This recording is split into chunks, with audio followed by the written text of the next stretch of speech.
Pranam all elders and Namaste friends. With our basic research in festivals of spiritual as well as scientific Bharat, the culture and traditions of India in the form of festivals has a deeper significance to offer. On this note, I am happy to present you with our talk today as follows.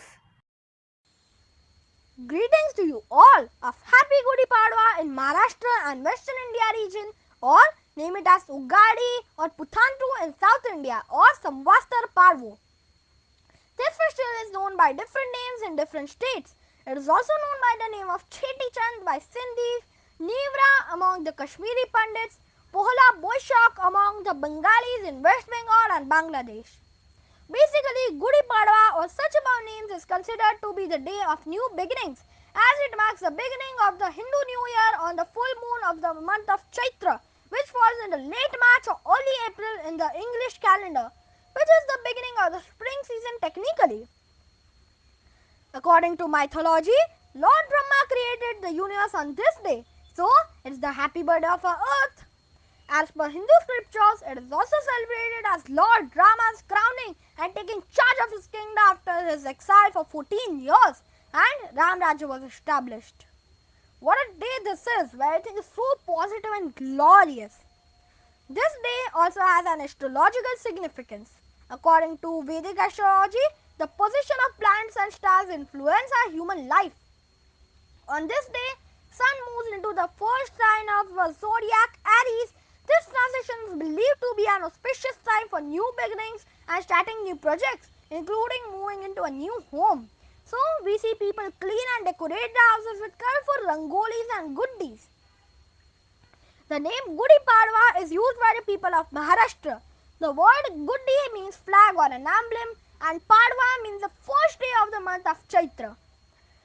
On this day, people hoist a Gudi at every household, which is made up of a bamboo stick, cloth and a copper or silver pot placed at the top. It is a bright colorful silk scarf-like cloth tied at the top of the long bamboo. The Gudi is decorated with the neem mango leaves attached with the garland of flowers. It is capped with a silver, bronze or copper pot, handi or kalash, and mango leaves signifying the victory or achievement and symbolizing growth, prosperity and happiness. It is believed that the Gudi wards off the evil and brings good luck to the family. In Hinduism, this day is considered to be so auspicious that some people wait for this day to start new ventures and performing housewarming ceremonies that will bring blessings and positive energy to the new home. Traditionally, families prepare a special dish that mixes various flavors, particularly the bitter leaves of neem tree and sweet jaggery, gur, gul. Additional ingredients include salt, turmeric and astragan dhane seeds. This is like the panchadi recipe used in the Ugadi festival, is eaten as a reminder of life's sweet and bitter experiences and a belief that the neem-based mixture has health benefits. Some of the temples are located on the top of hills and groups work together to reach the keyword to the top. On this note, let me greetings to you all with all the positive words that I can as auspicious day, positivity, prosperity, happiness, good fortune, blessing, success and many more. To conclude, I pray on this auspicious day, may your enemies become friends and darkness of negativity fade away from your life and you discover a new person within you. May a new hope and a new beginning and a new dream get unfolded, and may this new year bring millions of joys that are unheard and untold to surprise you all. I hope you gained some values and insights from my today's presentation.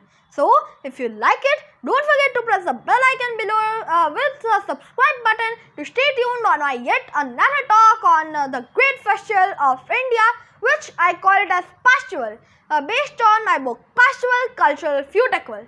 So, thanks for watching and being connected. Take care and Om Shanti.